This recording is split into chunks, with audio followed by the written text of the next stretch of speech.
తిరుపతి నియోజకవర్గ ఇన్ఛార్జ్ మన్నూరు సుగుణమ్మ నివాసం వద్ద ఈ రోజు నిర్వహించిన ప్రజా దర్బార్ కార్యక్రమానికి ప్రజల నుంచి మంచి స్పందన లభించింది. నగరంలోని పలు ప్రాంతాల నుంచి వచ్చిన ప్రజలు తమ సమస్యలను సుగుణమ్మకు వినిపించారు.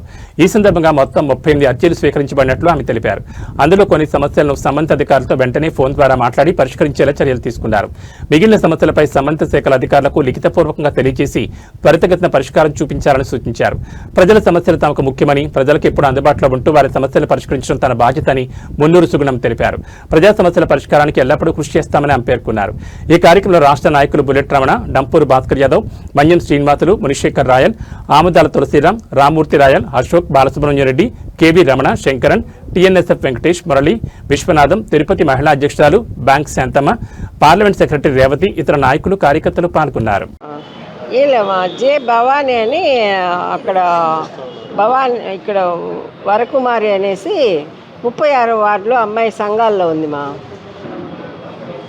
ఆ అమ్మాయి ఏదో వాళ్ళ ఇంట్లో కొన్ని ఇబ్బందులు, వాళ్ళ ఆయన కోళ్ళు బాగాలేక లక్ష్మీదేవి సంఘంలో ఉండింది. 20 సంవత్సరాలుగా ఉంది. ఒక 5 నెలలు ఏదో కొంచెం డిఫాల్ట్ అయింది.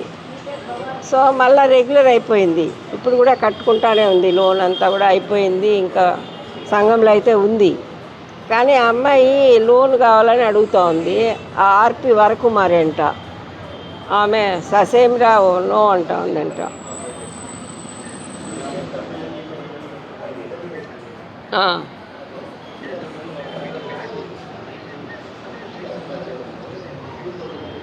లోన్ పాప శాంక్షన్ చూడండి. అమ్మాయి పరిస్థితుల వల్ల కట్టలేకపోయిందే కానీ కట్టకూడదని తనేమి వాంటెడ్గా చేయలేదు కదా. అది చూసి ఆ వరకుమారికి చెప్పి లోన్ ప్రాసెస్ చేయండి. వెంకటేశయ్య. ఈరోజు మన రాష్ట్రంలో కూటమి ప్రభుత్వం పరిపాలన 20 నెలలుగా కొనసాగిస్తూ ప్రజల యొక్క సంతృప్తిని, సంతోషాన్ని వ్యక్తం చేస్తున్నారు ప్రజలంతా కూడా.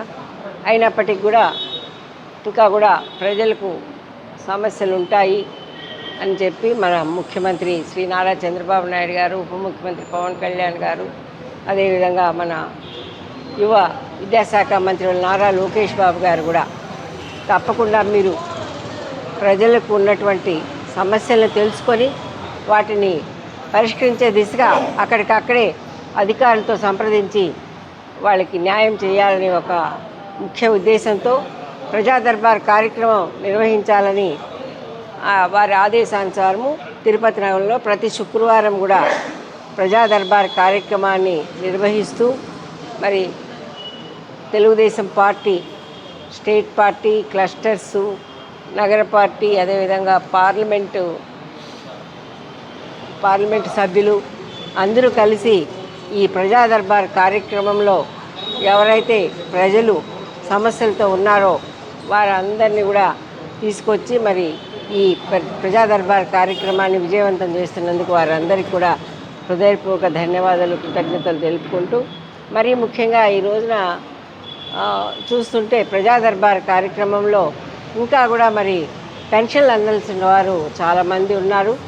ఓల్డేజ్ అయితేనేమి, వితంతువులు అయితేనేమి, అదేవిధంగా ఎవరైనా అంగవికలురు అయితేనేమి వారందరూ కూడా ఈ రోజున కొత్త పెన్షన్కు వాళ్ళంతా కూడా అర్హులై ఉన్నారు. వారికి పెన్షన్ మంజూరు చేసే కార్యక్రమంలో వీళ్ళందరికీ కూడా కొత్త పెన్షన్లు వచ్చే విధంగా కూడా మరి కమిషనర్ గారికి దృష్టికి తీసుకెళ్ళి అవన్నీ కూడా చేస్తామని వారికి తెలియజేస్తూ, అదేవిధంగా ముఖ్యంగా ఈ రోజున సొంత ఇంటి కళ కూడా సాకారం చేసుకోవాలని గత ప్రభుత్వంలో మరి వారు ఇచ్చినటువంటి పట్టాలు ల్యాండు లేదు, మరి పట్టా మాత్రం ఉంది, వాళ్ళ పేరుతో లోన్లు తీసుకున్నారు. మరి వాళ్ళకి ఎలాంటి అర్హత లేకుండా కూడా ఈరోజు వాళ్ళని నిరాశ్రయులుగా చేసినటువంటి గత ప్రభుత్వం మరి ఈ రోజున ఎంతోమంది ప్రజలు ఆ విధంగా ఇబ్బంది పడుతున్నారు. వారందరికీ కూడా తగు న్యాయం జరిగే విధంగా మన ముఖ్యమంత్రి గారు అసెంబ్లీలో కూడా మాట్లాడారు. అదేవిధంగా మన మున్సిపల్ శాఖ మంత్రి నారాయణ గారు కూడా దాని మీద ఆలోచన చేసి ఒక కమిటీని వేసి తగు చర్యలు తీసుకొని వారందరికీ కూడా న్యాయం చేస్తామని చెప్పడం జరుగుతుంది.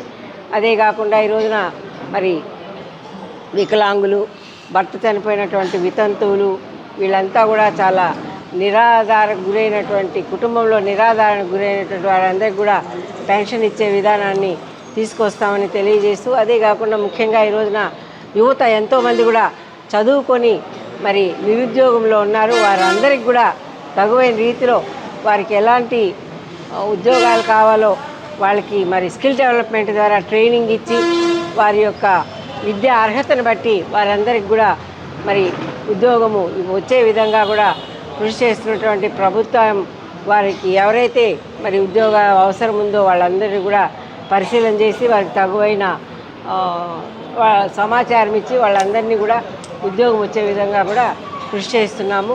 కాబట్టి తప్పకుండా ప్రభుత్వం అందిస్తున్నటువంటి ఈ P4 విధానం కూడా ప్రజలకు తెలియజేస్తూ, P4 విధానంలో కూడా చాలామంది పేద బలహీన వర్గాల వారు ఈ రోజున బంగారు కుటుంబాలుగా వారందరినీ గుర్తించి ఆదర్శ కుటుంబాలుగా వారికి సహాయం చేసే విధంగా కూడా ఈ కార్యక్రమాలు చేపడుతున్నారు.